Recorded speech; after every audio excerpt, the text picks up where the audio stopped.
Maybe save that. Just save it somewhere. Name it blowjobs, and then put it in an encrypted file on your computer. Yeah. No one will ever wonder what it is. Yeah. That's why I name all the thumbnails I send you like weird shit. Yeah.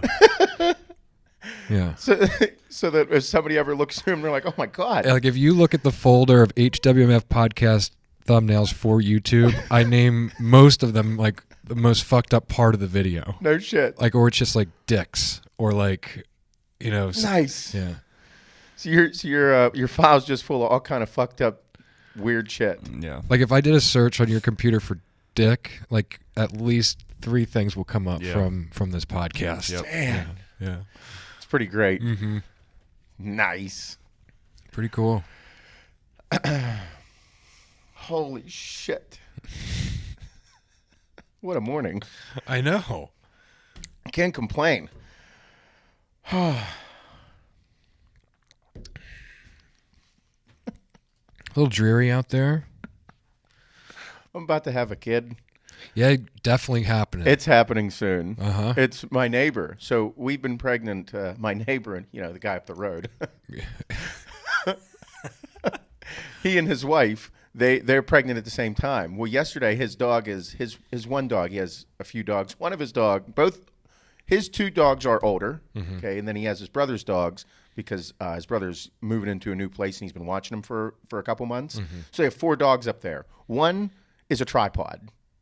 They had to cut the one leg off. Oh, yeah. So Emmy saw it to one day and was like, "What the fuck is that?" She's like, "What's that?" Like, my kids were freaking out. I'm like, yeah, you never seen that. It's a sight. That's a 3-legged dog. Yeah. And then his other dog, Zeus, he's just an old pit. Mm-hmm. He's like 13 years old. He just wanders around. He does not give a fuck. No. Well, yesterday I got home. It was like 7 o'clock. Hannah's just getting ready to make dinner, or just getting ready to finish dinner up. And I saw his dog, Zeus, wandering down in the yard. Mm-hmm. He just keeps on walking. And Emmy's like, "Oh, there he is. Let's go get him." So I'm like, "Oh, let's just see if he wanders back up." 5 minutes later, nope. So I was like, "Oh, I got to go get him." So I get him. He's down by the creek. I'm like walking him up, and he can't walk on the stones. Yeah, because it hurts his paws. Uh-huh. So I pick him up. Emmy and I walk him up there. He's a real old boy. Oh, yeah. Like he barely listens. Yeah. He just wags his tail, licks your hands, waiting for something to eat. Like, yeah. Really good dog. Mm-hmm. And take him up, and then like 15 minutes later, we're sitting down at dinner, and Hannah shows me a picture on Facebook. Her water broke, like legitimately minutes after I was just up there. Like, water broke. She took a picture of the patio. Yeah. No shit. Just everywhere. Yeah. Hannah's like, "It's that much," and I'm like, "Oh yeah." Yeah, you know. But then he texted me. He's like, "Dude," he's like, "I legit got home right after you brought the dog up. Water broke, mayhem occurred. We hopped in, gone down." And he's like, "Thanks so much, da da da." And I'm like, he's like, "It's happening for you too." He's like, "I think in like the next few days." I'm like, "Fuck, shh." It's intense, but yeah, it's very real. Oh, it's gonna happen. Mm-hmm. Little boy. That's Jay. Did you ever see that meme of that redheaded kid with a mullet at the NASCAR race? Yeah. Hannah somehow, like, she's like, "I have a feeling this is going to be SJ." And Emmy like, no. I feel like there's a bunch of memes about Mountain Dew and that kid. Yeah, that's the one. Yeah. That's the one. He's going to be a short, little, chubby redhead. Be one tough son of a bitch, though. He's going to love snacks. Like snacks. Cut grass. No Mountain Dew. We don't do Mountain Dew. No. None of that shit. Shit's bad. No Twinkies either. He can eat, like, steaks and fruit. Mm-hmm. God damn it. My mind just ran. I'm not going to say any of it. No. Oh, fuck. Well, good morning, everybody. Welcome to the HWMF Podcast. I'm your host, Seth Feroce, here with my heterosexual life mate, Bob. Hello. And our esteemed IT specializationer, Shane. Hi. I'm not talking about his dick anymore. Nope. But About time. I mean, if I had the same problem you did, I'd talk about it all the time. I actually might show it to people. I'd wear gray sweatpants all the time. Yeah. If I had a huge dick, gray sweatpants constantly. Mm-hmm. Like, that's why gray sweatpants exist for people with big dicks. Dick prints. Yeah. It's like You don't wear them for one or two reasons. You either don't wear them because you have a small dick, or you don't wear them because you got too big of a dick. I don't wear them just because, like, when I sweat too much, like you just see the sweat everywhere. It's everywhere, yeah. It's not because I have a tiny pecker. No. No, it's definitely not it. I'd never do that. I'd never guess that. Yeah, never. No. No. Why would you? No reason to. Look at these thumbs. Very overly average. Thumbs, Yeah. for sure. It's a direct correlation. 100%. I've heard that. Read that. In a book. Jesus God. Oh, man. Well, I want to start this podcast off with saying, I hope everybody is doing well. The most important thing that we always push here within everything that we do is all the good shit in life. With everything going on, control what you can control in your own life and be the best motherfucker you can be. I'm not going to let this go. I'm not going to let it go and let anybody not listen to this or think for a second that you can't be better than you are right now. I'm going to say it constantly. It's what I believe in with everything and all the chaos going on in the world, from how the coronavirus had everybody in your community acting, how all of these, the racial injustice, the riots, the protests, everything going on. Everybody can do better in their immediate life. So please make sure that every single day you wake up, you look at yourself in the mirror, you say, I can be better. I will be better. And if that means doing a random act of kindness in your community, do it. That means if just reaching out to a friend, do it. Take 5 minutes and make sure that you're doing some type of good shit, and it will become contagious. My life revolves around it all day, every day. That's why so many people listen to this, and that's why everybody that's listening has sent us fucking tons of messages about all the good shit, getting a job promotion, getting more blowjobs at home, all these good things within their life. I can't stress enough to be a good motherfucker. It's very important. And I don't ever like to toot my own horn too much with what I do in my private life. But I'll say a few things here so that you understand how my head works even more. And Bob, you are the same way because, again, same person, same underwear. I will say that your dick is probably looking bigger than mine now. A little thinner. Yeah, I mean, losing the weight, I'm getting a little scared about it. New angles. I have new angles. I don't. I'm feeling... Moving on, where I was going with this was that in my personal life, I'm very fortunate. Somebody asked me a question I'll get to, but I'm very fortunate to be doing well. We've worked really hard to be in a great financial position and continue to grow businesses. Within my community, we are known for over-tipping.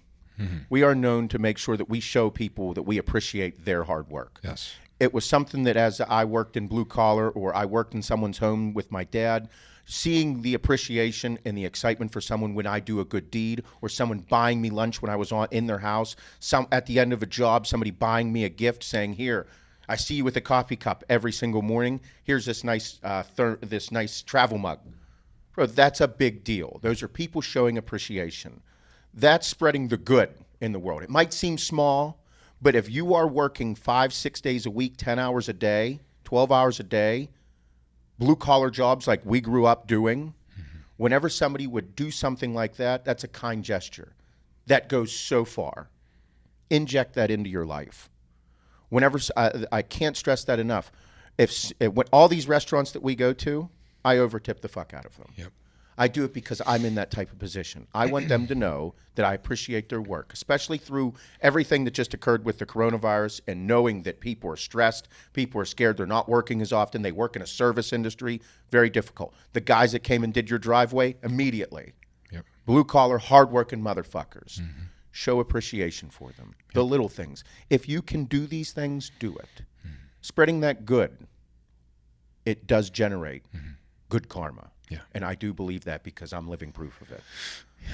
So, again, everybody. Yeah, and I just want to add, too, there's so much bad, and it's the easiest time in our lives to see it all. It's put in front of us on every platform.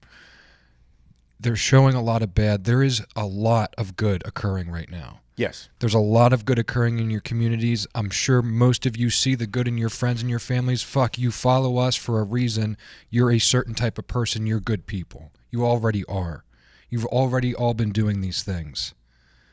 Try to block out what is being pushed on all of your platforms and just realize that humanity, I truly believe there are more good people than bad people. I truly, firmly believe that. If there weren't, things would be even worse than what they are. I agree.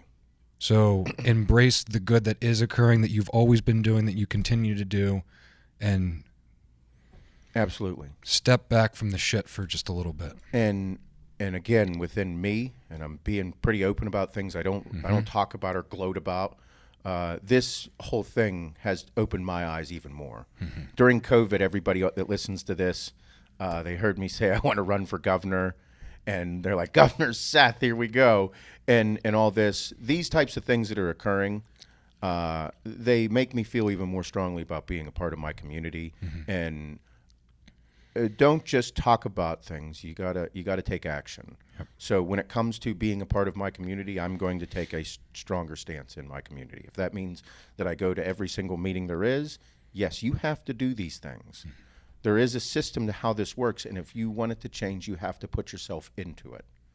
And you have to be very logical, and you have to be very well versed in the thoughts that you're going to take and the actions you want to occur. And those are things that I know that I'm going to push for it, mm-hmm. Especially within our young community. Yep. Like I feel I'm going to have 3 kids here in a minute.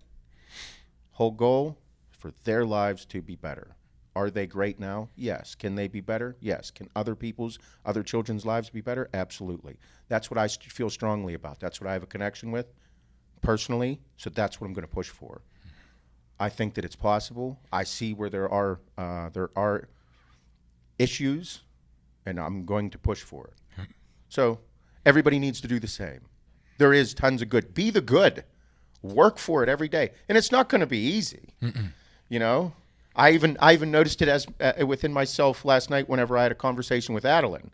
Before, I would lose my shit if she did something wrong. She doesn't do things wrong very often. She didn't do anything wrong. I just expect more from her. And like whenever I was sitting there talking to her, I'm like, oh my God, 4 years ago, this conversation would have been way different. Mm-hmm. It's just living and learning. Yep. And perfecting you as a person, working, and you can never learn enough. Mm-hmm. So, yep, that's how I want everybody to do these things. Start just taking steps. And if you're like, oh man, I'm already good, that's great. Good job. Do better. Mm-hmm. Just take a step every day. And I say to myself, no matter where I'll be, no matter what I have, no matter what occurs, I can always do better. I'll find something to do better at. Have to. Yep. Except throwing my laundry in the fucking laundry basket. Fuck that shit. I know I missed one shirt this morning. I'm going to make Hannah bend over every time just to slap her on the ass. Yep. It's strategy. It's for them. It's not for us. It's them. Damn it. Why do I always have to say something inappropriate, huh? I don't know. It's good to do that. Yeah. Just can't do it out in public with other women. That's a bad idea. Yeah. Just do it with your woman. Mm-hmm. Yeah. Can't go around grabbing dicks and slapping asses. No. You'll go to jail for that. Uh-huh. Man. Oh, my God. But, I pulled in this morning, mm-hmm. and I saw something that I very rarely see, Bob. What's that? Your truck pulled in front way. Whenever I saw it, I was like, Bob got the bike. Yep. Brought the bike today. I did, yeah. Yeah. Yeah, I backed it in, and then I came in, and I'm like, oh, the bike's in the back. I'm going to have to do a pull forward and just, yeah. Yep, it was obvious because we always back into the parking spots, and then I saw this. Yep. I'm like, oh, there it is. Bike's here. Yeah, I brought the bike. So how is Bob is I'm going to give you a lot of props here. Let's hear it. I'll take them. You, over the past 90 days, you went from a 242, mm-hmm. 43, somewhere in that range, yep. 240-some pound hefty mm-hmm. gentleman. that didn't really have a lot of direction with your diet. You were just eating 6 meals a day, and then some snacks on the weekend, not doing a ton of cardio. You were still doing your AM cardio, but your eating habits were a little off. Yeah. And then I remember a Saturday I went over to your house and you're like, I'm going to start keto on Monday. I left the house. You came in on Monday and you said, I started on Saturday. Kim just said, let's start. Legitimately right after I left. Yep. And you have dropped in that time almost 40 pounds. Yes. Just about. Yep, just about. Yeah, because you're 203. 203, yeah. You have began to run after we had the Kenny Lehman on here, Ironman Dad, and you are now able to run. You could run a marathon right now for sure. You can run 10 miles, no problem. You went from being this fat, out of shape man, and in 90 days, you became like quite the fucking athlete. Yeah, thank you. Yeah. It has been inspiring to watch. Your jawline is sharp. Your eating is on point. I haven't heard you complain one time about any of this. You have legitimately made a huge transition in your life. You look like two different people. You act similar, but just a different energy. And it has been incredible to watch. It's inspired me through this whole thing. Like now that my triceps getting better, I'm like, I got to step my game up. Yeah. It has been outstanding, and people are noticing. You haven't posted online yet a transformation pic. Not yet. I think it needs to occur. Yeah. I know you're a little insecure about it still. Yeah. But it will melt people's minds. No, I'm about ready. Probably in the next week. Kenny sent me a picture. He was on Axe and Sledge last night. He's buying products and shit. I'm like, come on, I'll send you shit. But he saw me in the polos, which was what? When we launched the polos? 3 months ago? 3-4 months ago. Yeah. Little over 3. Dude, it's like, it's really weird seeing myself from these pictures. I'm so fucking big. And he's like, I don't remember this guy when I came on the podcast. He's like, I don't even remember looking at you the same way. I think a lot of people that watch this don't. No, and I didn't even really, I'm fucking thick. You're thick, Bob. Oh, boy. You know, yeah. I don't look bad in that picture, but it's just a whole different... It's a whole different person. Yeah. I thought... It sounds like an excuse, but it's really not. I thought that is just how my body was structured. Like, the way my face looks there, like, I know I'm overweight, and I wanted to lose body fat, but I didn't think this was under there.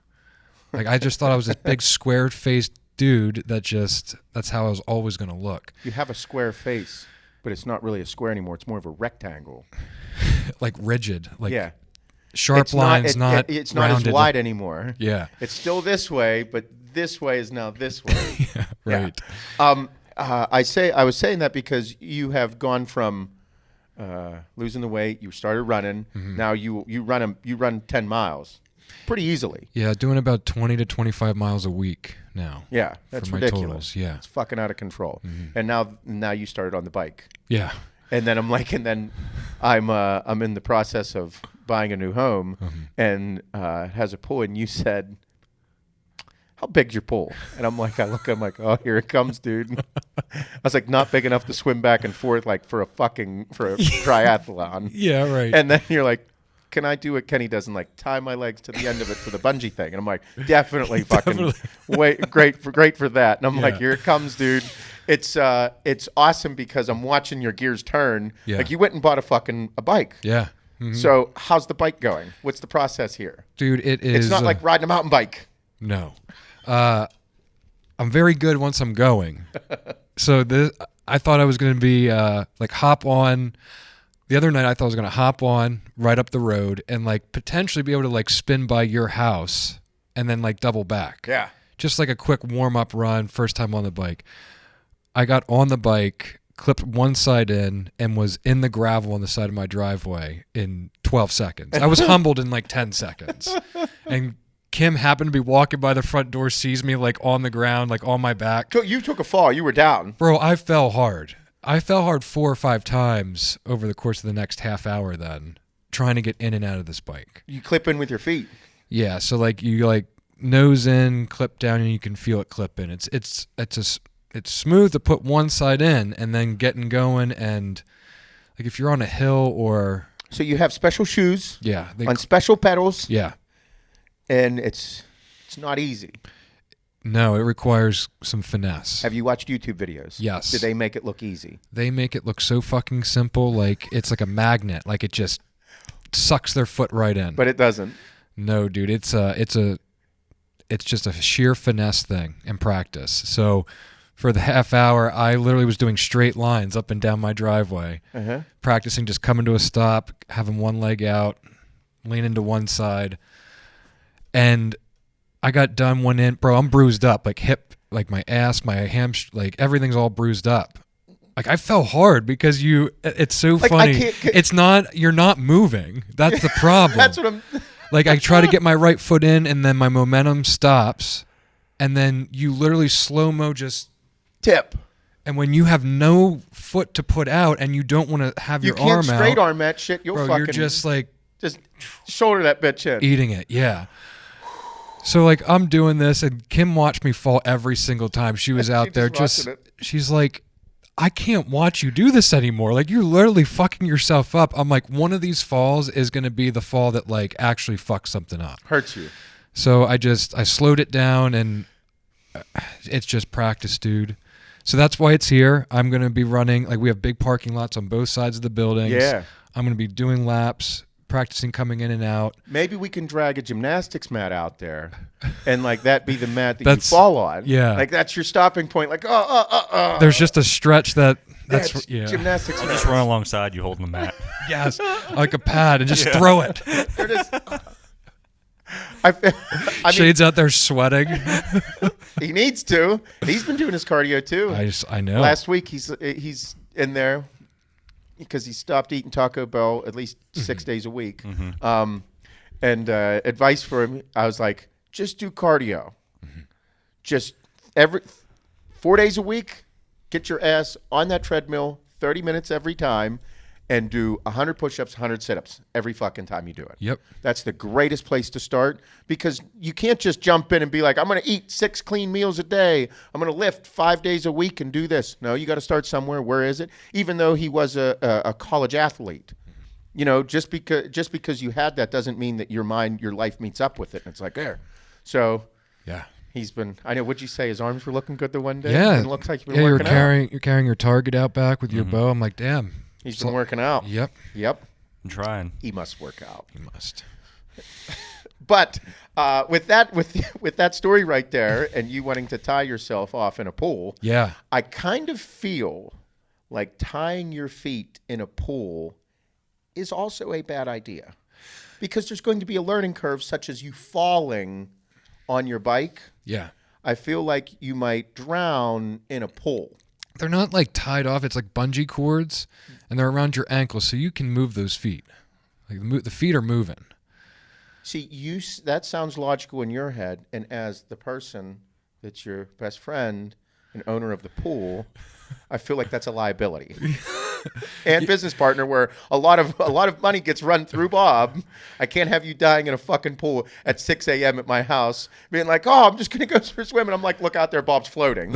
Or I sunk and I'm just tied off by my feet, and you're like, Jesus, dude. Your buoyancy thing won't fucking work here. I know. So I'm like, I feel like I might have to hang out with you for the first few times to make sure you fit your feet in through the bungee cords. Yeah. That's the water is what I'm most nervous about this whole process. Kenny actually invited me on Monday to do like an open water swim. It's at a park. Fuck, where did he say it was? Man, bro, I'm not ready for that. I just know I'm not. So what do you gotta, you know? Where is it? Oh my god! Open water. Moraine State Park. Yeah. Yeah, he's like, they have a open water swim. And I'm like, I don't have any of the gear. Like, what am I going to wear? My board shorts?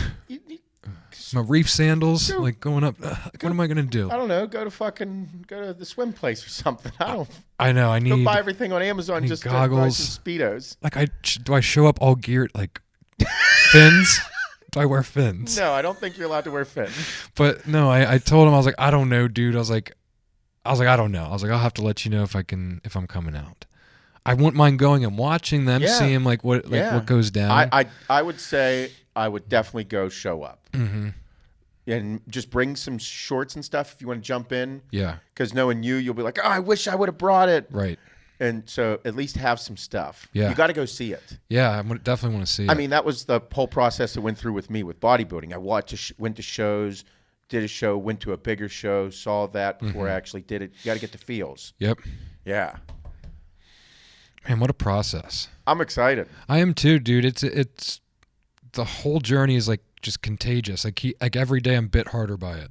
It's not easy. No, it's not. That's the great thing about it. Yeah, it's very difficult. Isn't it crazy how some of the most difficult things can be some of the most like addictive things? Yeah.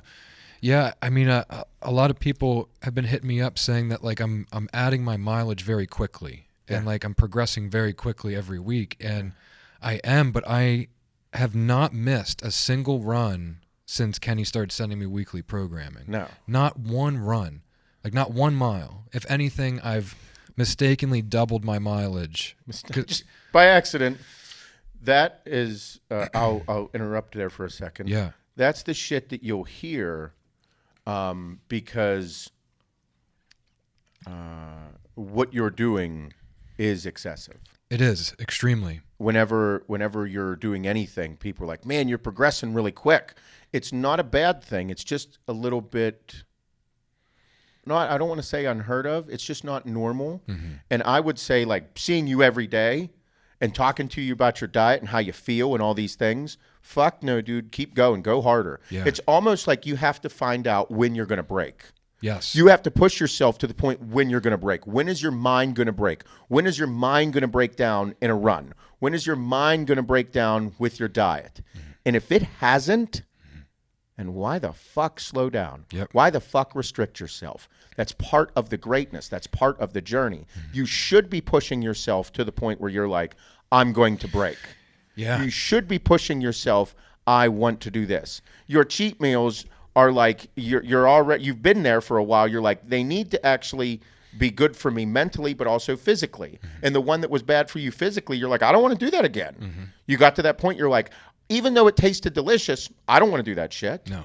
I can't. And you found the cheat meals that work for you mentally as well as physically. Mm-hmm. And you're like, why would I do anything that fucks with my belly now? Because it's going to fuck my run up. It's going to fuck up my routine. And I love my routine. Mm-hmm. Yeah. All of these things directly correlate.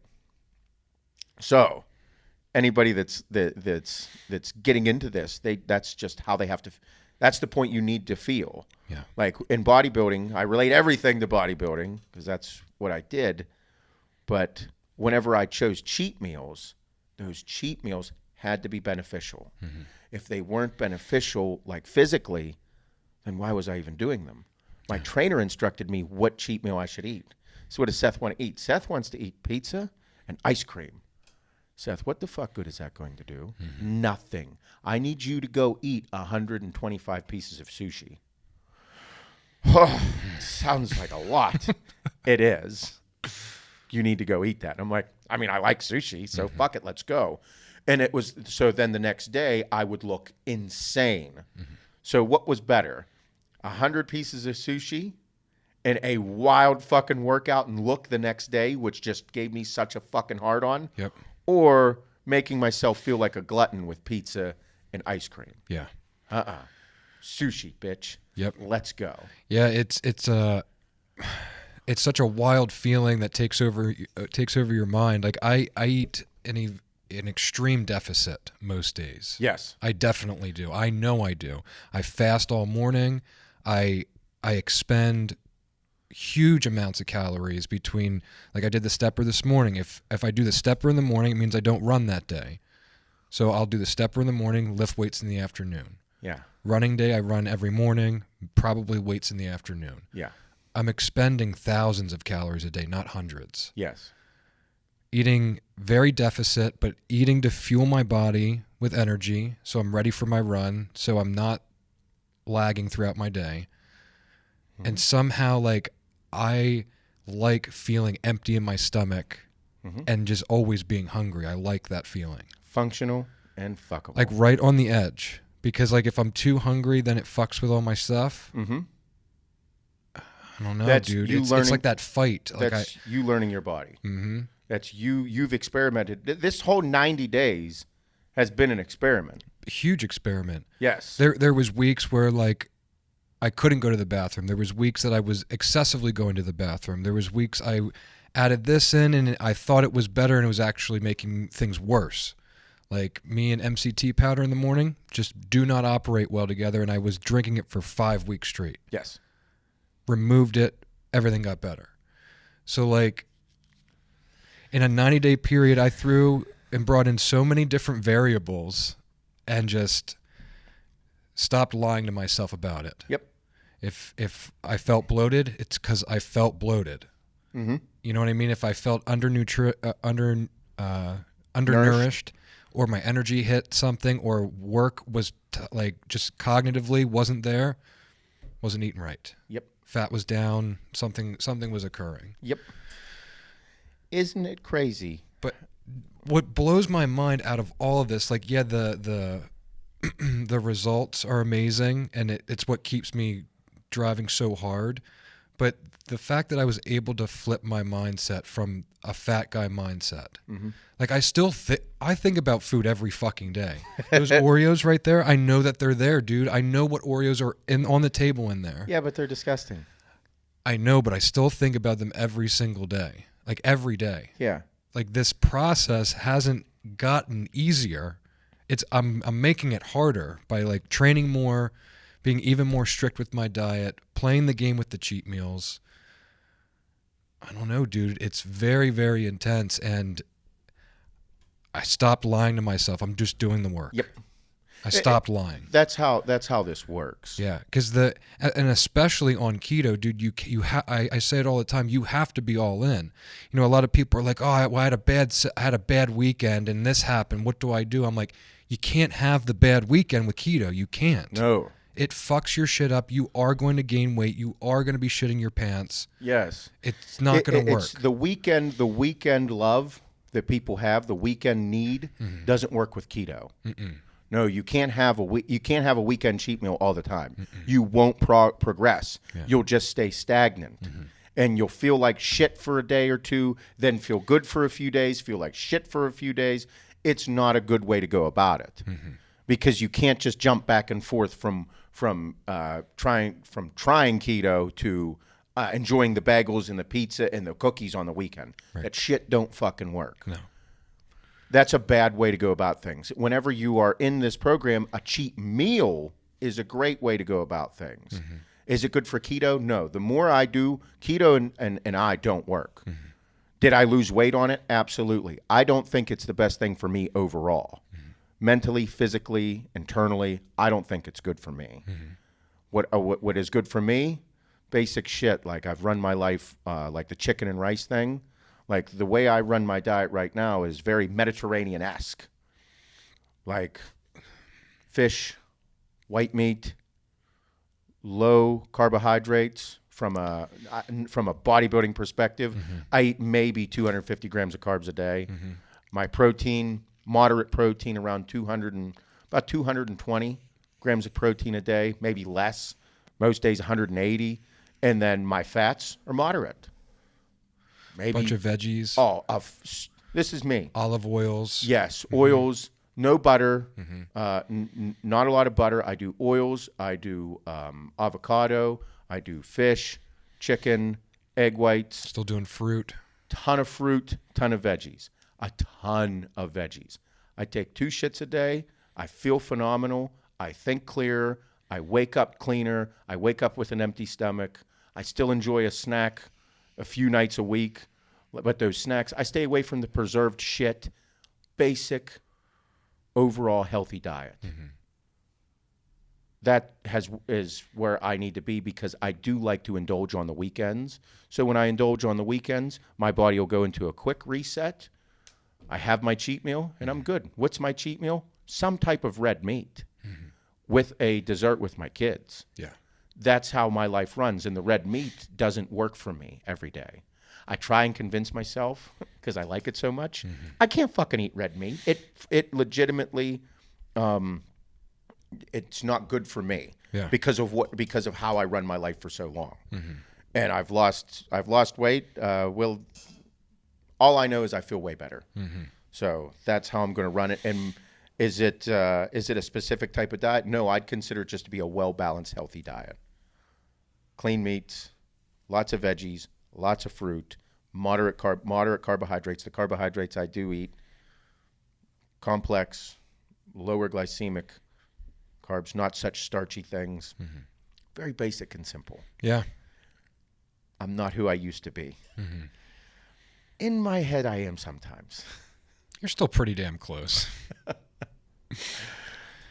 But yeah, man. Feel good. Got to. So wild journey. I'm inspired, Bob. Thank you. Going to be healthy. You said that to me last night. It means a lot to hear that from you, because like I always wanted to have a better physique ever since I started working with you, just because of what we do. You know, you being a bodybuilder, you being on everything that we do with these companies. I always wanted that feel and that look, and I wanted to look good. Yeah. I'm glad I realized that I didn't want to be a bodybuilder. You know what I mean? Like, I love the look. I love the lifestyle. I love training like it. Yeah. But in reality, I just wanted to look better. And I think putting the ego aside and realizing at 203 pounds, I actually can still have a nice frame on me and look actually bigger than what I was at 240. Yes. I'm totally cool with that. I think that's really important you say that. You thought you wanted to be a bodybuilder. No. Being a bodybuilder is great. Being a triathlete is great. Being a CrossFitter is great. Looking good naked is great. Being functional and fuckable is great. Which one meets with you, your lifestyle, your mindset, your way of life? Right. That is the most important thing. If you're trying to be a bodybuilder and it's not quite working because you don't feel alive, it's not for you. You need to feel alive. What is making you feel alive? Is it bodybuilding? No. Okay. If you're not feeling that living, having a lifestyle like a bodybuilder, you need to change. Just because you like the way I look or you love what I've achieved doesn't mean it's for you.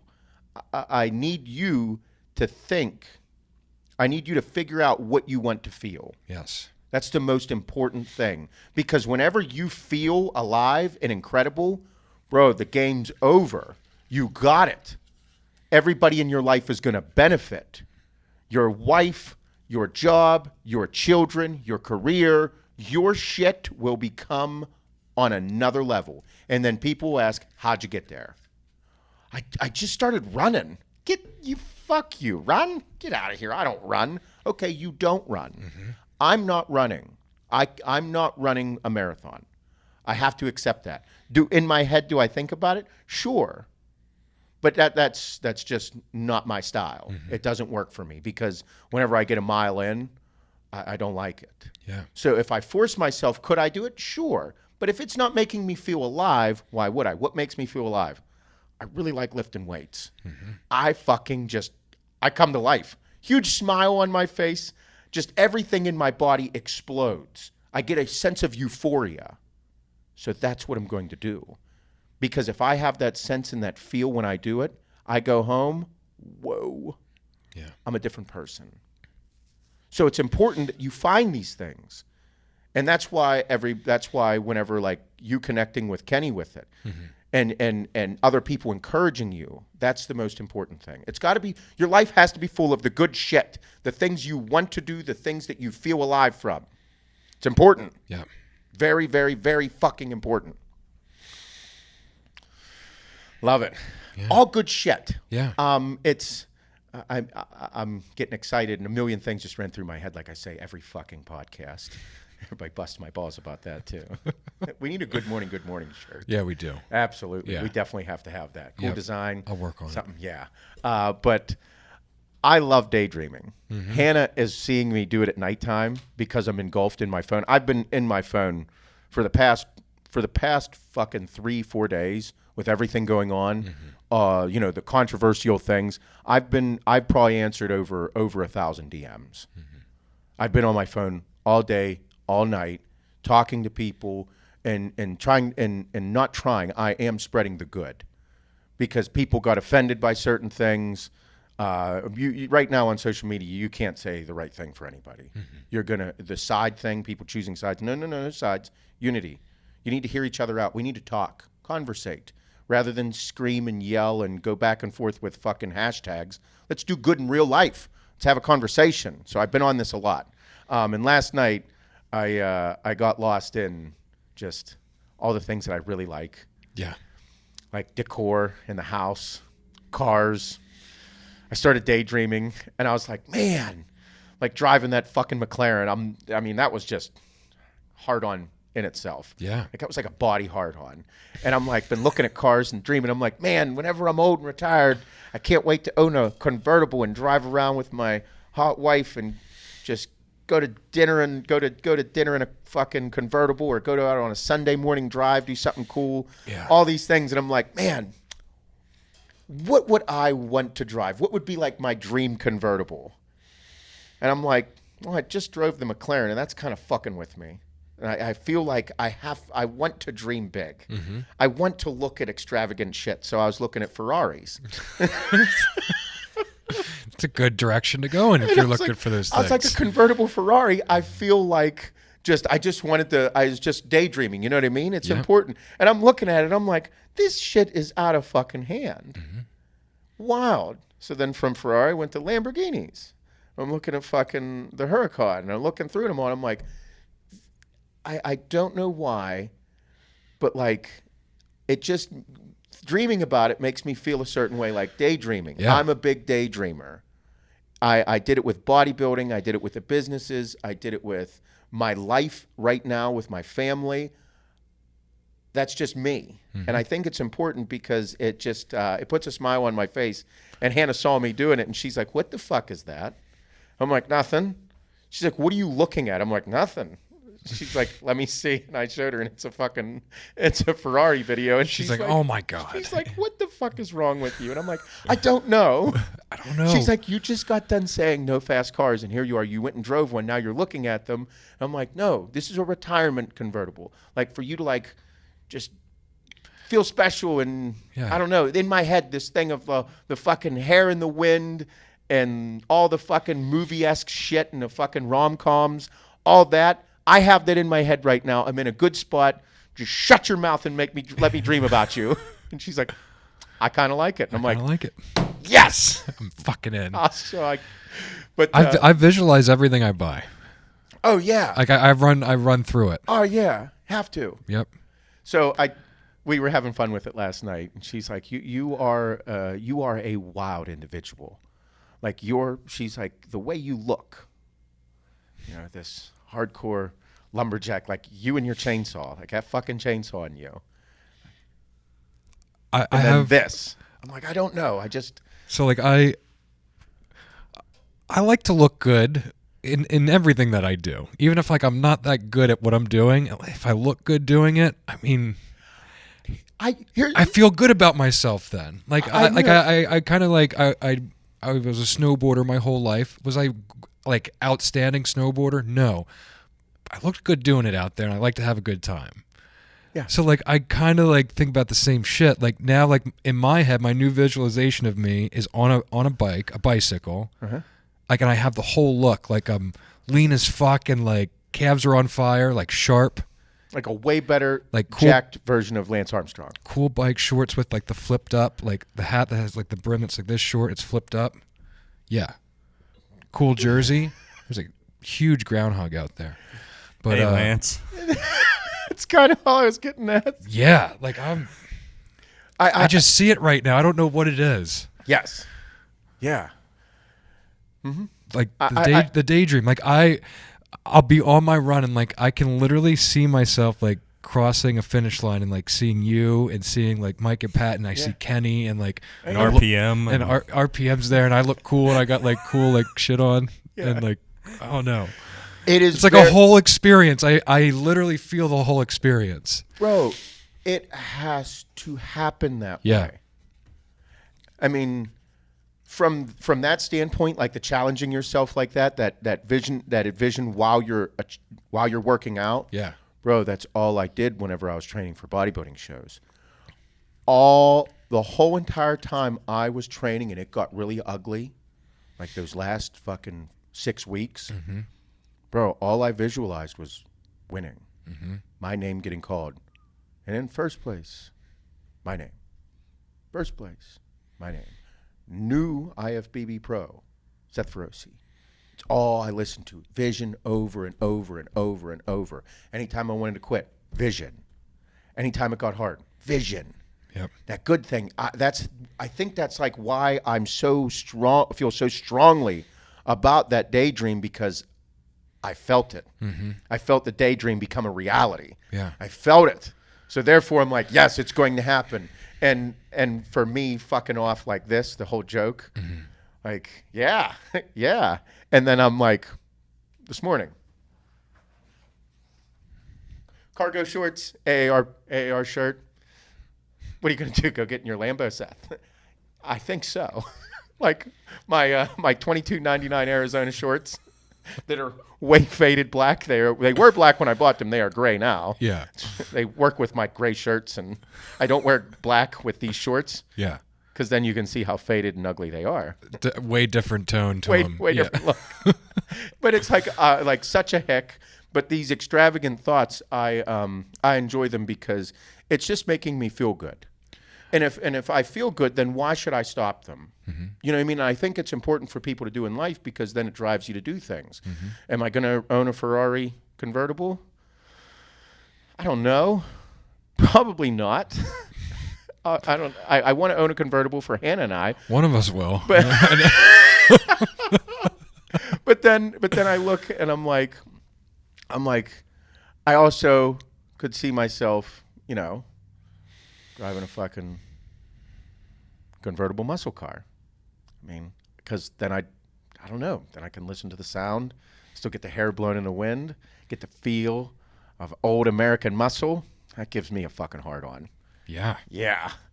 Pull it out, just start it up, just smell the gasoline. First thing on a Sunday morning. Gets my juices going. Yep. So I think it's important. Yeah, I mean, important. everything I have in my life, I visualized at a ground zero perspective, that like visualize certain things that I don't know if I would ever see in my lifetime. Yes. Like the house and the property that I have. Yes. It is not an extravagant home. Yes, it's a large property, but living in Western PA, to buy a 55-acre farm in Bell Township, it's not like living in like the city or living in Eastern PA, where everything is so fucking expensive that it's unrealistic. Like I have a fairly realistic property and home. Yeah. Oh yeah. You know what I mean? But it was yeah. something before we bought that home and before we moved out here, like I didn't see much above what we had living back in Eastern PA, a 700 square foot home. Yeah. Like I saw maybe like one day having a home that had one additional bedroom, so we're not as crammed, or one or two full bathrooms. Mm-hmm. And I don't know, dude. Every time I wanted something, I visualized it so much, and that's all I thought in my head every day. It's like, okay, I have what I have right now. What additional work do I have to put in to earn that? And we just kind of keep adding, like whatever I'm working towards. Yes. I think a lot of people do that. Mm-hmm. I just my process is very important. Mm-hmm. But I do think a lot of people. I mean, our message with everybody. They do the same thing. And I that's what I was kind of getting towards, like talking about my transformation, and it's excessive. It's over the top. I get excessive and over the top about business and how we do things here. Yes. And the more excessive or obsessive and more selfish I get with maybe not spending as much time on certain things in my life and putting into business, meant more success, meant me being able to go get that thing that I've been working towards or thinking of for 10 years. So to do extraordinary things, to have extraordinary things, you have to do things that most don't do, or In even, excess. or even think about in excess. And you may be in a position that you do have 2 kids, 3 kids, and a family, and this and that, and you can't be that excessive, or maybe just not in that portion or that time of your life. So it's, but you are maybe this outstanding dad, and you're an excessively great with your family. And now, I don't think being excessive is a bad thing, though. It's just like we talked about with everything with sacrifice. Mm-hmm. Like if you want something great in life, you have to sacrifice something for it. Right. So I don't think being excessive is a bad thing. Mm-hmm. Like I think you can, if you're a good person and you have good in your heart, your intentions are not bad. Will you make mistakes? Sure. Whenever I make a mistake, I have to own up to it. Mm-hmm. I'm going to fuck up more. I'm going to. But if you do not push the limits of yourself in life, you're kind of going through life stagnant. You know what I mean? Yeah. Like, I don't want stagnant. I want greatness. I want to feel alive. I want to feel like, oh shit. I liked it. That's what I loved about bodybuilding. That's what I love about business. That's what I love about watching you. I know that you, like, bro, you zip the fuck around. When you're running, I'm like, bro, that fucking fat bastard, he's not fat no more. He's zipping the fuck around. And I'm like, oh, because you're pushing the limits. Yeah. I love it. Like, okay, whenever we went into business, we talk about this a lot. When we went into business, attorneys, don't fucking do it, dude. This is how you fuck a business up, just taking a chance. I'm like, but that's kind of my style. Mm-hmm. I do things in excess. I am that way. That's who I am, and I love it. It makes me feel alive, so I do it. I'm not going to be stagnant. Mm-hmm. I can't, and I don't want to see people be stagnant. That's why, like, whenever we see people buy a brand new truck on a Facebook group, I'm like, fuck yeah, dude. Whenever they buy a home, fuck yeah, dude. You're doing things that are like, I don't know if I should do this, but fucking do it. Push yourself. Do it. And if you have to sacrifice, like, don't be afraid. Don't be afraid to chop certain people out of your fucking life because they're criticizing you or questioning you or saying to you, why you doing this? Why am I doing it? Fuck you, that's why. I'm doing it because it makes me feel alive. If I fuck up, it's on me. Like, don't be afraid to chop. Don't be afraid to push. Even, I don't give a fuck who it is in your life. Yeah. Bro, my parents told me not to do certain things. As an adult, I figuratively, literally in my head, I said, fuck off. But I never say that to my mom and dad. They're looking out for me. Mm-hmm. But looking out for me is going to hold me back sometimes. Did I fuck up? Yep. Did they hate me? No. They said, all right, Seth, you know what you got to do? You got to restructure. You got to get back to it. I know. I'm going to keep working hard. And then I do. I don't make an excuse. I work hard. Do things in excess. Don't half-ass shit. Mm-hmm. You got to go in. You got to feel alive. And then, again, like I said, if there's people in your life, no matter who or how close they are, if they're criticizing you, if they're putting you down, if they're trying to take what you're working for away from you, fuck you. No. Yeah, don't talk to them about it. No, I'm not. Yeah, that's what I mean. Like, if you're preaching if you literally are letting your emotions pour out about how you feel about something and you're getting criticized for it, stop talking to them. Yes.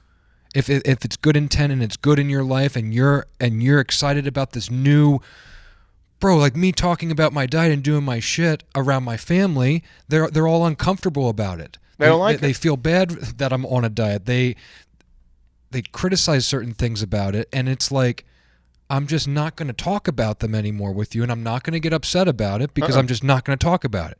I can't talk about it with them. It's one of those things that I don't know how they're thinking, and a lot of people are like that. Mm-hmm. I don't know how they're thinking, but I'm saying that because are they projecting their negativity about themselves and how they feel they wish they could go on a diet, or they wish they could be better, or they wish they could feel better, and they're just kind of projecting that on you. Oh, you're on a diet. Well, yeah, I like what I'm doing. I'm not on a diet. This is my life now. Mm-hmm. This is how I'm operating.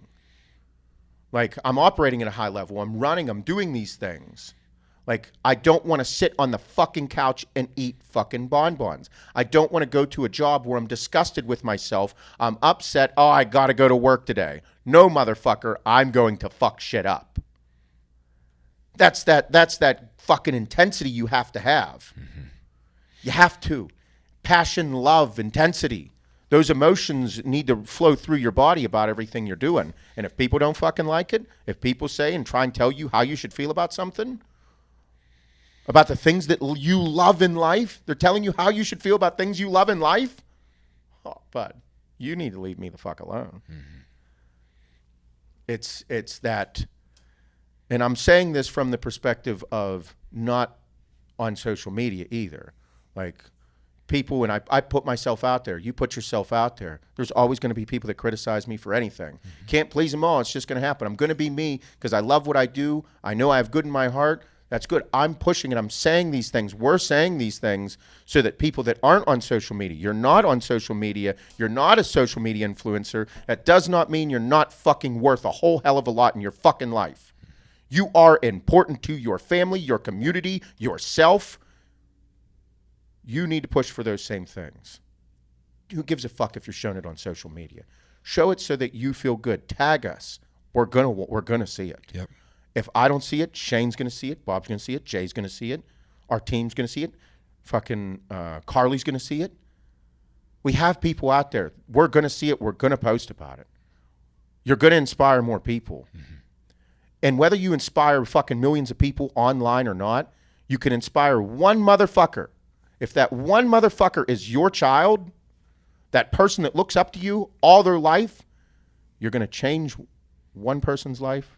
And that one person might change 20 people's lives. Those 20 people, that's how this works. It's going to cascade. Do it. Be passionate about the things you love in life. It's important. Mm-hmm. It is. I dream about certain things, and I want them to become a reality. And yeah, like I'm bringing up cars again. I get hundreds of car messages a day, okay? Hundreds. And I love it because I'm like, man, I see how people think. That's probably the one thing I'm enjoying the most mm-hmm. is how people are thinking and what they want to see me do, what they believe fits my personality. Like the Corvette thing is still big. Mm-hmm. Hellcat, big thing. And then I get people that are like, I kind of see you in something flashy, though. And I'm like, man, I don't. But I'm really excited that you see it. So yeah. I don't know. It's fun, but I just enjoy it. Mm-hmm. It's the good in the world, and I don't know the direction I'm going. I've never had a dream car. I've had a dream home. I dreamed about a home. Mm-hmm. That's how I've been because I had a kid when I was young. My daughter's going to be 13. So, I don't know an adult life without a child. Yeah. I have 2. Now I'm going to have 3. So I'm a home guy. I want to see the home that I want to see my kids grow up in. I'm having a son now. What grass do I want to see that little fucker cut and criticize him for and teach him how to do it and him do better than me at cutting the grass, watch that transition happen? That's what I'm envisioning. Those are the dreams I'm having about having a son. I dreamed about the woman that I would have in my life. I have those things. So I'm a home guy. Mm-hmm. Car guy. Now I'm like I'm having new dreams. I have always had dreams of owning multiple cars. Like it's always, it's working. Like you're forever. You're living it. When I was we have a very close family friend that his whole life just into cars, buying, selling, just always rotating cars. Mm-hmm. In a very good position to do so as well. So like classic cars, big Cadillacs, 442s, old school shit, new stuff, trucks, whatever. You know what I mean? Into everything. Like an investment guy. Yeah. Like your typical businessman, classy cars. Yeah. But like seeing like the world today, how people showcase their cars and their rides on social media and, Chase just being seen in them. Looking back now, like when I was a kid and he owned all these cars and I saw all the cars over the years, like I always wanted to kind of be like him.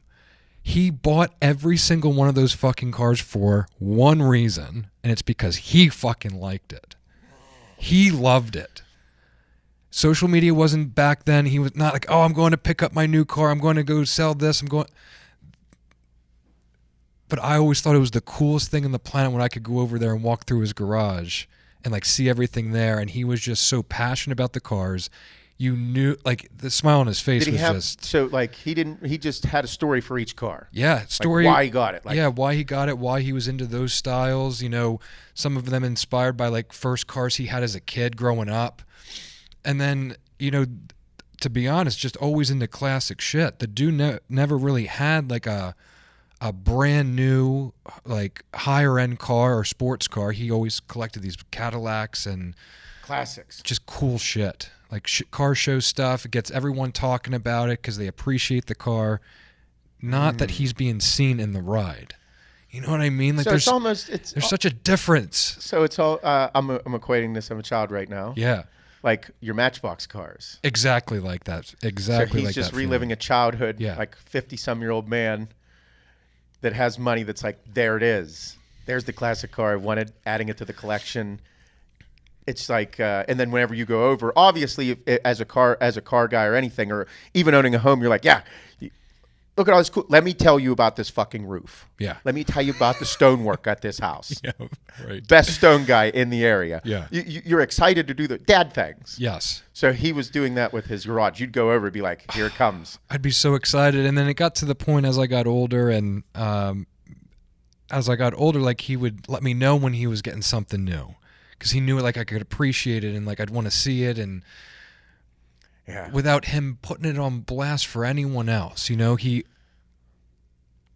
like I don't tell everyone about my shit because I just don't like to, because it doesn't really matter to me who knows what I do, but people want to know. I know they want to know. That's why am I on this?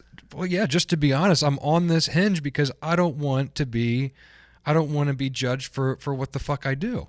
Yeah, and you know, putting yourself out there, it's tough. Yeah, it is tough because I know it's going to come. I know it's going to come. I'm saying this: the vehicle that I purchase, they're 50-50, dude. Oh, I would have never bought that. Fuck yeah, that's sick. Let's hear it. Right. Fuck you. That sucks. I like it. I'm excited that this is. That's why I'm enjoying it. I'm kind of putting it out there because. Yeah. I'm whatever I get, I'm gonna get it for me, and just everybody understand everything that I do spend money on, like I'm doing it for me and like a feeling that I want, because knowing, bro, still to this day, every time I go to the grocery store and my pantry's fucking full, that's still a huge deal for me. My God, yeah. Because I remember it not being full and not having any money. And all those things, like, so anything I do and I spend my money on, there's a feeling that I'm getting that makes me push harder for the things in life. I get the same fulfillment from being able to do those things because I wasn't able to do them at one point in my life. Oh yeah. You know, even though I do have a nice ride, I have a nice truck, all this shit, whatever, I have the same feeling every week when I know Kim can go to the store and swipe a card and it's not going to be declined. And oh yeah, or I have to buy it with a fucking credit card. Yeah. Fuck yeah. That shit sucks. For multiple weeks. Yeah. Kind of maybe a month or two. Then you don't catch up, and then it's tough, and then you're fucking shooting yourself in the foot. Yep. It's tough. So, and that's one of the reasons that I never had the car dream, to be honest. Yeah. I didn't think I'd ever be able to do it. My dad was never into him. I mean, a big thing like that I want to put with my kids that I didn't do and I need to do a better job of is go fishing. I don't do enough fishing. I did a lot of fishing with my dad growing up. Yeah. And those are the simple things. Like, we lived in a very nice home. My dad built it. My dad built a home, did everything outside. Like, I had that very nice home correlates directly back to my father. My dad never really gave a fuck about what he drove. You know, he had a couple nice things like the Eddie Bauer Bronco, and then an Eddie Bauer Ford F-150. And then after that F-150, just started buying shitbox. And I was like, why are you buying like used shitbox? He's like, because I don't give a fuck. I need to care about my family. You guys are getting older, going to college. I need to invest into that. And I looked at him like, that's fucking, why the fuck would you? And now I'm like, look at that guy. Yeah. Had 4 fucking kids, you know? Those are the things that I do. And then now that I'm in this position, I'm like, it feels very nice, but I don't know. I've never had the dream, and that's why I'm going through it. But I did have the dream about the home. Yeah. Which is way more expensive than any fucking car. But it's I see so much of myself through him. Yeah. I'm doing the whole goal that I view in life is taking the people that you love in your life that have inspired you, that have made you want to be a better person, and that watch you grow, be a better version of them. Mm-hmm. Take all those pieces from people. Yeah. Like my dad, I'm my dad. Foul-mouthed. You get me in a public setting where we're at, I'm going to say fucked up shit. I'm going to make sure everybody's having a good time. I'm going to make an ass out of myself in some way, shape, or form. Do something fucked up. That's me. That's my dad. But my dad was one mean son of a bitch. I had that. I do have that quality as well. But that's the part where I take it. I'm like, I'm going to do a better job than that. Mm-hmm. I got to figure it out. I'm starting to, I think. Yeah. I think so. I am. Because 4 years ago, I was definitely not this guy. No. I was way, way fucking more of an asshole. Bigger cocksucker. Mm-hmm. And but that's that part where I'm like, I recognize it. I see a flaw, and I'm like, I got to do better. So I'm going to do that. How? I'm going to communicate better. I'm going to cut back way less on telling my employees whenever I have a conversation with them, take out the swear words. Mm-hmm. No more fucks. No more cocksuckers. No more this or that. Like, communicate better, Seth. Those two seem like simple. Stop swearing. Oh, fuck. I'm sorry. Fuck, dude. I'm really sorry. Oh, shit. You don't cuss. I cuss. You don't cuss? I cuss. I cuss. What's your favorite swear word? What's your favorite cuss word? Well, titties. Titties. What else? What else you got? What does he say? Dick. Double dicker. Double dicker. A new one. Okay, it's time nasty. to go. I like it. But and that's that part of just the process of it all. Of me, you got to do these things. Mm-hmm. You have to. But mm-hmm. Yeah, I was meant to be around cars. That's it. Between him, so that guy. Yeah. What does he drive right now? He's probably what? Is he in his 60s, 70s? How old is he? He's in his 60s, I believe. What's his favorite car that he had in there? It has to be one of the many Cadillacs that he's had. Like, I'm talking like the big crazy fins on them, fully restored, like a 50s Cadillac. Yeah. Okay. Like big blue and white Cadillac, and like with interior that is like the original interior that looks pristine. Bro. Man, I kind of like to see this. Yeah, so like that, I would think that's what he was really into. And then a few years ago, I know he's an investment banker. I know who he is. Yeah. But we didn't talk a ton about him. Right. I envision him being a tall gentleman. Yeah, he's a tall guy. He's got to be into money and like banking, investments, golfing. Golfing. Yeah. Yep. Real tall estate. Guy. Mm-hmm. I'm already jealous. He's a good dude. Good dude too. Does a lot of charity stuff with the community in the city. Yeah. But a few years ago, then he bought a Nissan GTR, and like when I know the spectrum. Such left and right there. So like in between there, him and his son, they always like to go do these exotic car tours. Like once a year, they take a trip together, go somewhere and do like an exotic car tour. Like few hours, you get to drive 6 different rides. They would do these like certain events. They'd love to go into all these tracks and stuff. And then it eventually exotic car tours. I heard about these. So like over in Europe or in the U.S. They're both. They've done both.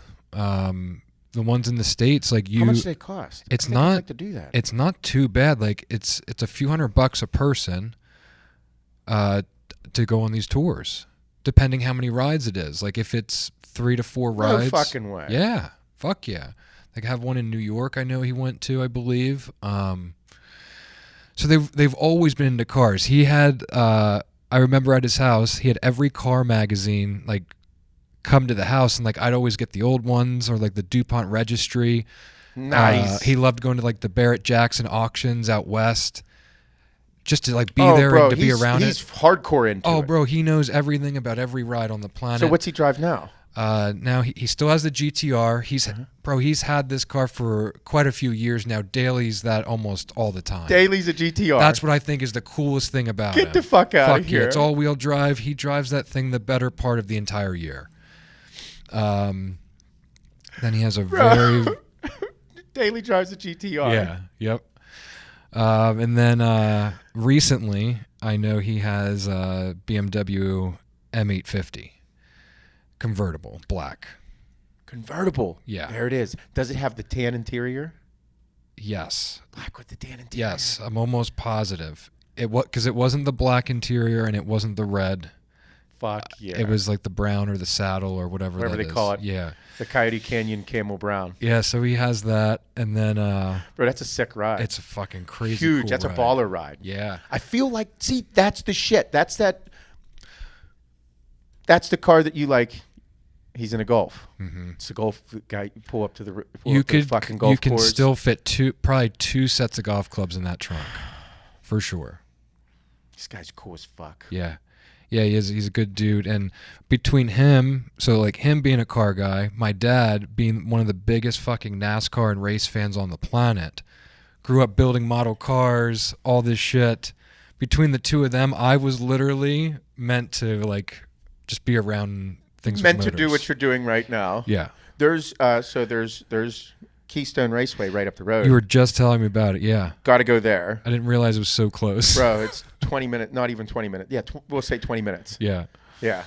And then also my neighbor was telling me about it. There's a place that's not far from here, maybe less than a couple hours, place that they'll teach you how to drive the race car, your car.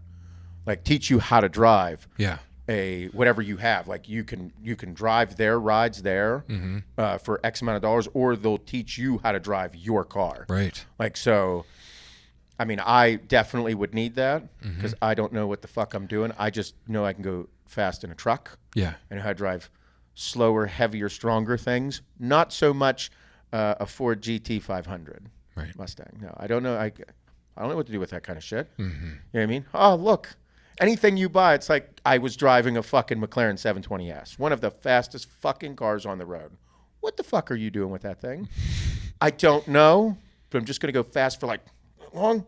Just the short. I could not drive that fucking thing like around for a long time. No. I would fucking kill myself. I'm an asshole. That's in me. Track car. Yeah. Fucking track car. Yeah. Where the fuck am I going to the track? Yeah. I go from my house to this place and then home to the grocery store, then home. That's about it. Mm-hmm. Everything we have is under this fucking roof, so I don't really go too far. No, me either. So, 24 miles round trip every day. oh man. But yeah, good shit. Mm-hmm. We have some treats in front of us here. I don't know where they came from. Yeah, you brought them out. Yeah, this is from Malley's Chocolates, but I think someone just went through there to send us a gift. It's from Kyle Jackson. Ah. So Kyle, thank you. That's delightful of you. I'm gonna not. try one. I'm cool with this from an allergy standpoint. You can eat these from an allergy standpoint. From a sugar standpoint. No nuts. I'm going to eat it. I'm hungry. I haven't eaten since I would love to try a fucking piece. last night. Oh, this isn't too bad. Is this one bar? Oh, fuck. Yeah, I think so. They're like pretzel chocolate bars. Chocolate covered pretzels. From Cleveland, Ohio. Ah.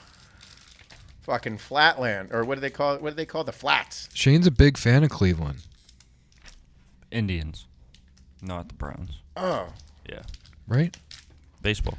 I was just guessing that you were a fan Oh, the of city? I mean, I like the city. They have some The nice... city used to be badass. Yeah, and then no, it I went like it downhill a little bit. They have a really cool spot. Like we have the Strip District here in and down in Pittsburgh. We have the Strip District. Yeah. They have what the fuck is it called? They have some type of market, like something street market. I love markets. Awesome. It's right behind the stadium, the Awesome. baseball stadium. Fucking great place.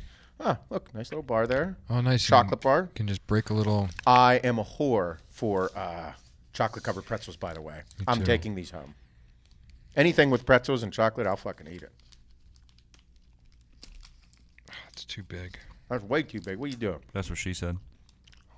There we go. I could just have one little. Pass some to Shaner. Oh my God. Holy shit. That chocolate. Oh my God, my taste buds are like exploding. Listen, Like I haven't had any. I'm not on keto, and this is still fucking like. Like it's out of almost control. too much. Like I can't handle it. I'm eating this little square here. No. Look at you not passing shit to shame. Look, I don't. oh my God.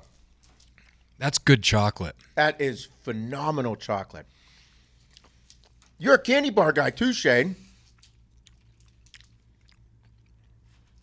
Dude, that's fucking. That This chocolate is really, really good.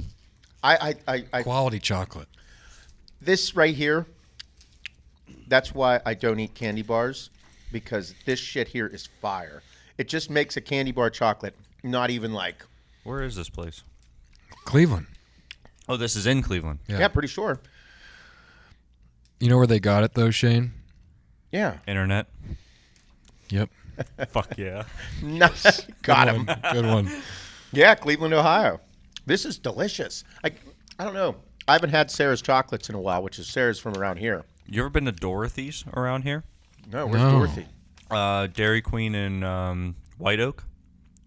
Do you know what I'm talking? No, it's No, not in White Oak. I'm very rarely in White Oak. It's like towards McKeesport, towards Elizabeth. Okay. There's this pink building called Dorothy's. It's next to an Italian restaurant. It's called Luciano's, I think. Fire. I feel like I have to go there now. Fire chocolate. We got Italian restaurant, chocolates. I gotta go. I have not eaten big Italian food in so long because it gives me heartburn so bad. Yeah, me too. I eat. Hannah makes me so many snacks. I got to give her way ton of props about this. Yeah. She is on my ass about eating healthy. Like, she makes me these fucking veggie bowls. Every bodybuilder's like, you fucking pussy, vegan. I eat these veggie bowls that have just nothing but tons of veggies and beans, and like some type of like a vinaigrette dressing, has oil and vinegar all over it, and all this. It is delicious. Nice. And then she makes me like mozzarella, tomato, like on a cracker, or pretzel crisp. Yeah. Snacks. The snacks I get, oh, it's fucking. I guess I don't have trouble eating this way, but then Goody Beats will put he'll put like sugar, I don't think it's real sugar, on his like cucumbers. You ever hear that? I love salt on my cucumbers. I've always done that too. But he does like something like as a little like treat. He'll do like cucumbers and put like a little Yeah, they do the sweet on there. I'm not. I'm a salty guy. Everybody knows this. This shit here is fire. What's his name? Kyle Jackson. Yeah. That's like a guy with Can you get this two away first from me? names. Yeah, get that away from Shane. Get this away from me. Thank you. It's Isn't it half gone. wild? Like, here, hand it to me, the guy that's in most control of like eating this. Shane ate half the fucking candy bar. Didn't even look. Bro, he's a candy bar guy. This is his shit. This is like your. What you just ate of that bar is more sugar than I've had in 40 days. It's not that bad though. There's only 30 grams of carbs in this whole bar. I could eat that fucking bar, no problem. I mean, I don't think I could handle it because of the sweetness, but that is a delicious treat. It's fire chocolate. Yeah, Really good. Thank you, Kyle. I'm excited for these Oh here. yeah. I will be treating myself to a few of these Saturday night. Oh, yeah. For sure. But yeah, Thank you, Kyle. Hannah's been killing it with the snacks for me, so it's been easy to stay on track. Like, every day she comes here for gymnastics now, and it's the COVID. We're opening back up, all this. Every day, like, I get some type of snack, and I don't know what it is. I have no idea what's coming to me. All I know is, like, she's on me because, like, my blood work showed that I wasn't, I need to work on my hematocrit, my red blood cell count pretty much. So stop taking so much tests and all that shit. Stop eating so much red meat. Need to eat way more fruits and veggies. My liver enzymes were elevated a little bit. Kidney function, needs to work on that. So all these things that I'm working on require me to eat lighter, and she's fucking murdering it for me. It's such a huge help having that support. I would not be doing this well without that. Like, I get a fucking whole thing of veggies, which doesn't fill me up, but I'm kind of going through the process that I need to make sure, I need to get my blood work to look phenomenal. I need it to get there, and having her, like, doing this all, and then, like, she's, every now and then I'll be like, man, I can't believe I'm, like, listening to somebody, and she's like, listen. She's like, I've known you for a little over 2 years now, and she's like, I never thought, after getting to know you, you would ever listen to anybody. She's like, kind of wild to watch. And I'm like, I'm growing as a person. Were you like real like yep? It made me feel good. Fuck yeah. Hell yeah. Well, I mean, I can't lie to myself and say that the things I did like me taking a bunch of gear, me doing all this, didn't have an adverse effect on my health. Yeah. Did I ever think I'd be in this position? No. I mean, I knew I'd have to, but I want to change my life for the good. I want to look fucking drop dead fucking sexy naked. I want to be 208 pounds of just shredded beef. Fucking V to my cock like you've never seen. The long dick root. torso. Yeah, show nasty dick root off. Kill That's it. a big thing. Oh, I want it all. I mean, I've been 240 fucking pounds the majority of my life, like a thick motherfucker. Strong as an ox, scary as fuck in the gym, just intense. Like, I love it. Get off on it. Now I'm like, Seth, you can't take a bunch of testosterone. I knew I couldn't, but now I have to take less than I actually was. I didn't think it was a lot, and it's not. But now I got to take less. But it is. But it is, and it's not. It's just I'm going to convince myself. But now I'm like, okay, I have people that they genuinely want me to be here for a long time. Mm-hmm. It's not that nobody ever did, but it's like I feel it now. So I'm like, okay, what do I got to do? And I'm embracing it, and I'm getting just tremendous support. Yep. And my goal in my head, like watching you run, I'm like, I'm going to be one intense motherfucker. I'm going to train 2 to 3 times a day. This thing's getting better. I can make a muscle now. Like, I'm shredded. I'm going to show my dick root off. I can't do that. And everybody, I can't. No, it's my dick root. It's Hannah's dick root. I'll show like, waist up. Yeah. Anything. Upper root. If something shows up on Snapchat that like, oh my God, I didn't mean to put that out there. Just put it out there because that's what I got. Felt good about it. That's what I got. You should feel good about it. Start an OnlyFans page. Yep. Show them a butthole. Be great. Monies. Money. Buttholes. Monies. Showing your butthole equals money. Yep. To someone, yeah. Yeah. There are people out there. Mm-hmm. They might not buy AAR shirts, but they'll buy my butthole. Mm-hmm. It's a real thing. Shane, write that down. That's the title of this podcast. Showing your butthole equals money. I think we can get away with that too. I think a that's swear word. Yeah, bungholio. Oh my God. Money showing butthole equals money. My God. Yep. Fuck is wrong with you? Well, we got that checked off. Yeah, I don't have to think about that Yeah. later. It's half the battle. But that's that envisioning. That's that thing. I gotta change how I want to. I still love the gym, and I'm gonna I'll always train like a bodybuilder. It just will be. But I just have to gotta be a little more functional, a little more athletic, and tone it down, eat a little bit lighter right now, especially because I can't expend as much energy.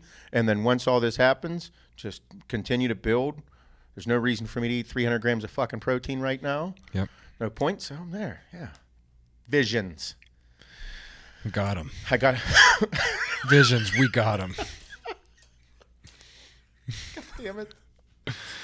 Oh, fuck. Yeah, dude. If I was gonna say back to like how Hannah has been prepping your stuff and everything. Like if Kim wasn't making all my keto food, I would just eat straight carnivore. Oh, that's what I do. That's all you'd be capable of. I would just eat meat. That's it. That's it. I'd grill a bunch of meat for the day, and that's all I'd eat. Oh, Eggs you'd be and so meat. fucked. It'd be done. You wouldn't make it. No, I would be miserable. That's what happened before. I'd eat the same 3 things every day. Like that's what happened for a weekend, and it was unreal, and nobody cleaned, and I was all meated out, full of meat. I know. I want to go to the fish market. I need more fish. I need lots of fish. I'm ordering it. I might actually. I'm gonna go down to Woolies. There you go. I'm gonna go drive down there. Yeah, I haven't been down there yet. Yeah, I'll drive during the day. But good times. Yeah. Well, all right, Shaner. I appreciate everybody listening today. We're gonna go into the adult loaded questions right now. Questions that I guess are gonna get you to think. Mm-hmm. You're gonna be a little fucked up. I'm excited. But yeah. Got good ones today, Shane? I don't. Very good ones today. Ooh. They don't have like a slogan. I don't got a slogan. I know. A slogan. I So do- adult loaded questions. I do miss the Barstool questions. They were really fucked up. But then it got like they were. I liked how fucked up they were when we were. I think there's some pretty good ones in there. I scrolled through them, so right. I just can't say like Barstool Sports questions as fucked up as you are. I don't got that anymore. We just like asking fucked up questions. You should ask everybody that you know these questions, like especially at work, like at lunchtime or in the morning at your 10 a.m. break or something. Be like, so and ask what everybody has. Ask a question there. Send a company-wide Yeah. email with it. Send it to HR. Would you rather have dicks for nipples or nipple-sized dicks? And then they'd be like, "You're fired. You're definitely a dick guy." Jimmy, we talked about this last week. Stop sending this to everyone. I am HR. I know. How funny was it? Or the question comes from the HR manager. That'd be me. Yeah. Listen, stop doing this, but they're fucking hilarious. Oh, that's tough. That is. But yeah, ask these questions. Get everybody excited. Don't take them too serious. We use these things. We ask these questions just to make sure everybody enjoys life a little bit. Laugh. Get outside of your comfort zone. Get back to work. Fucking shit up. Here we go, Shaner. All right. What is the worst excuse for going to a strip club? Oh, the worst excuse. I'm going for the all-you-can-eat buffet. Eggs and legs. Remember that shit? That's good, yeah. Oh, my God. Oh, okay. You're going for the breakfast brunch, huh? What's the worst excuse? Like, there's no real good reason. I'm not going there to look at them. Going for the eggs. Where the fuck was that? There was a sign. It was eggs and legs. It had to be in Vegas. It probably was, dude. There's no good excuse. Like, you can't why were you there? Well, or it's like, oh, it's the bachelor party. I don't want to go. I can't believe we have to go. No, I'm going because I want to look at titties and asses. That's why. It's pretty much all you're gonna get. It's pretty much that's just it. So they're all bad excuses. They're all bad excuses, and get this for every woman listening or every guy. Not all titty bars are good. No, I'd probably say 95% of them are ones that I don't want to go to. Most are bad. Yeah, they're pretty rough. Yeah, I'd much rather pay my wife and give her money to dance around and play with my pecker. Yeah, Get the real show. Yeah. I'll bring $1,000 to that show. I don't know what to do with my hands there. As long as you don't mind getting treated like a whore for a minute. Yeah, here, just put the G-string on. I'm going to put dollar bills in there. It's just our show. I might do some fucked up shit to you. That's it. I'd rather that show. That show's way better. It's way better. Just, yeah. I can use more moves. I mean, I don't know how to portray this or say this without what's that look? What do you got? Oh, man, sick hat. New visor. Sick. I mean, what? What? Sick. Sorry. That's it. But I feel in a relationship, I don't really have a desire to go to the titty bar. No. Is it fun? Sure. Let's go have a couple drinks. I'd rather go with her and look at tits and ass. I'm cool. I was just gonna say Go to that. Vegas. The titty bars here. I don't know. I want the high end shit. Mm-hmm. That's where that percentage comes into play. I'd rather go with her because I'm oh, look at tits and ass. I don't want to fuck the strippers. I don't want whores. I want maybe, if anything, not maybe, I do. I want Hannah to be a whore for me. I think every fucking husband and wife should look at it that way. Mm-hmm. You should be the stripper for me. Am I wrong in thinking that, or am I onto something? No, I think you're onto it. I am very open. I am very open to bringing $1,000, ones, fives, 20s, and 100s to the table, and you just put a show on, and I can make it rain. I can slap ass cheeks. I can do whatever I want, and you could put your boobies in my face. The whole nine. I'll just throw the debit card. There you go. That's no fun though. But I think that's I don't mean I don't know. I would say that's way funner. We could we'll role play. We'll do something completely different and Yeah, so I'll be the club owner and you can be the stripper. See, it's good. Yeah, it's on. Yeah, there you go. oh my God. I mean, I'm living in a different world right now, but not. I think that every relationship, like I said, if I want to fuck under the waterfall, that's in my head, it's going to happen, everybody. I'm going to go on vacation one time, and I'm going to be a picture of a waterfall. Everybody's like, it happened. Yes. Someone sent me a couple waterfalls that they were just recently at. Yeah, reliving moments. You got to. You got to have that vision. Mm-hmm. So, Like, gotta go for it. We'll role play. Yeah, role play. Fuck yeah. If It doesn't always work out for role play doesn't always work out for us. You kind of just go at it. Well, that and sometimes it's just it can't get serious. It's just too funny. I'll get too serious in the role, and then it'll just be funny. It won't be a turn on. It'll be I'm not talking about being Jimmy from down the road. I'm just talking about I put on an accent. No, hola. No, Bob. No, Bob. Bonjour. Fucking Shane's French. I took it in high school. Shane's just pretend you're the French teacher, okay? I want the French maid, okay? Oh, yeah, really? Yeah. So, I would say you can't just jump into something like that. You kind of got to ease into it a little bit. Ease into it. I'd like you to wear high heels tonight. And I'm going to go with that. You know what I mean? Start small. You can't just jump into being fucking Pablo or fucking, I don't know, French guy. What's your French guy's name? Jean. Jean-Pierre. Yeah. I'm not Jean-Claude Van Damme. No. I might do some fucking lines off your ass cheeks and have a French accent. Then I'd be Jean-Claude. Roundhouse kick you to the face. Oh my God. But yeah, you gotta start slow. And like I was saying, if you're in a relationship, you have to do those things with your significant other. You have to. If you're the woman and you want your guy to do something, again, you can't just go saying, I want to shove a dildo up your ass. You got to ease into something like that, sweetheart. You gotta move slow. But you guys should be doing those things. You should work into it and have fun. You got to. Agreed. Yeah. Good times. Good question, Shane. Yeah. Thanks. I don't know where really we got went. us thinking. Yeah. This is what we do. We think. We're thinkers. The head. Yep. Vision. We got them. Everyone's going to use the shit out of that now. You're welcome. Visions. We got them.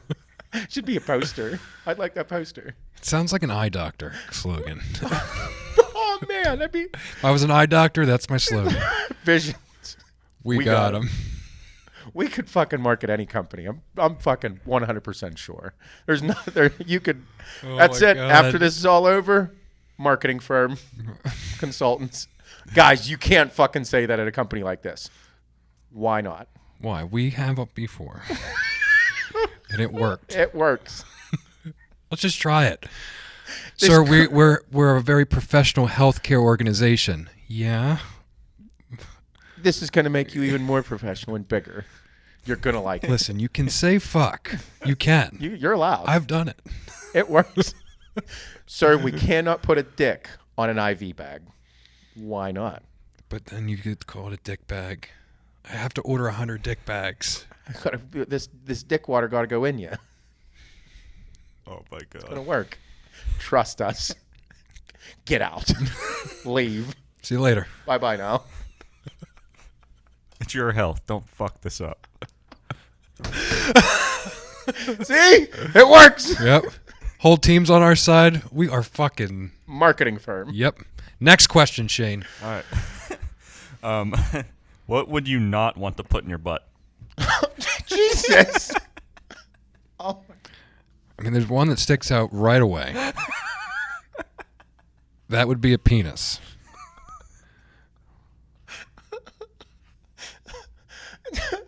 Anything but penis is number one. Penis number one. Anything. I don't want. Yeah, I think it's like a long list.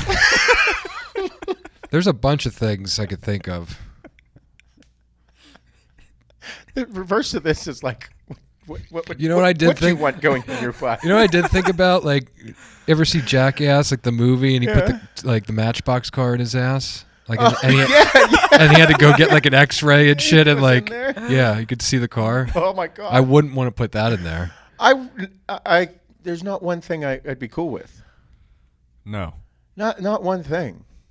No, I'm cool with not doing anything in there. Butt stuff and Seth, no go. Jesus, Shane, that was like a fucking pow right in the kisser. Yeah, that made up for anything, anything nonchalant the last few That's not weeks. what's going to happen, everybody on a job site? What's one thing you would not want going in your ass? Everybody's like, Jesus. That's If you only list one thing, that's a problem. That's when you get the same look from 10 different people. Like, Fuck. what the fuck did you just ask? Bud, that was tough.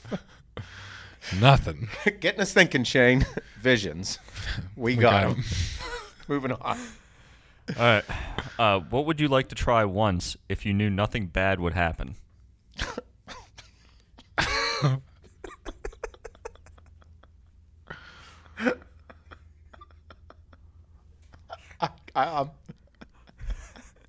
Say it. I could say so many inappropriate, like we just got done the butt stuff thing.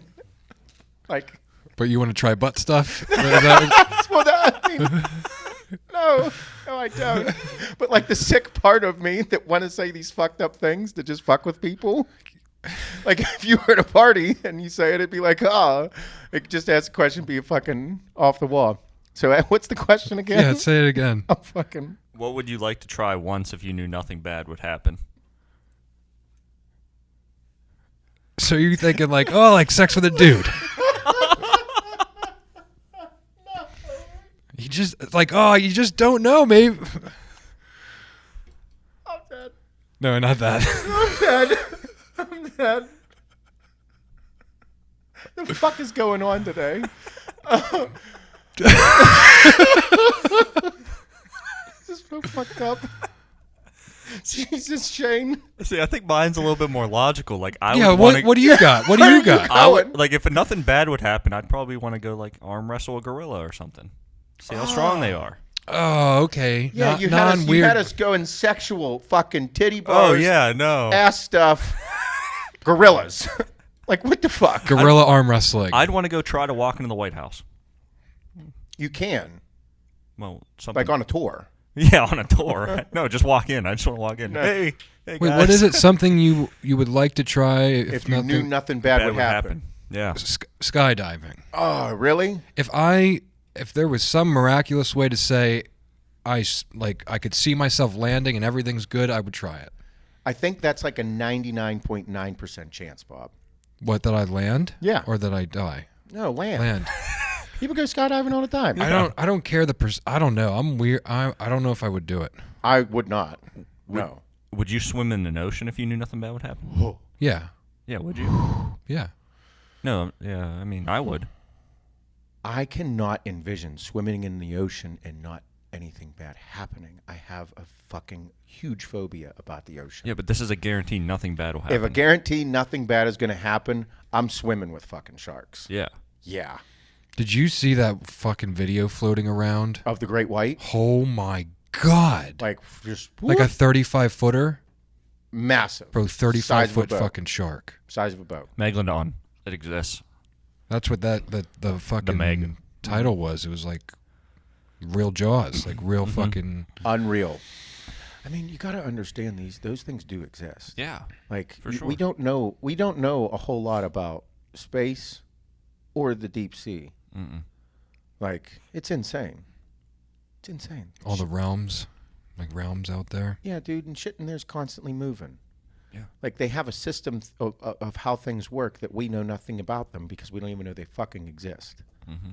Like, whenever they find out about a new species of something, it's like you don't even know anything about. You just found, you know that you don't have this on documentation anywhere, and then on top of that, you don't know anything about them. Their reproduction, their feeding, their anything. Yeah, Insane. The amount of new species that they're finding in the water versus on land is probably 100 times. I'd want to discover a species just to name it. Yeah. It'd be cool, wouldn't it? No, I don't want that type of responsibility. Why not? There is a huge level of responsibility because, like, what do? Do you use your name? Do you use something funny? No, you can't. These are intelligent people. Like, people. Okay. You're telling me all these fucking names out there, like, there's a couple fucked up things that are named. Who named the Tyrannosaurus Rex? Probably someone named Tyrann. Nosaurus. Or Rex. Or Rex. Or Rex, yeah. Moving the fuck on with you two. Use my nickname from college, T-Rex. T-Rex.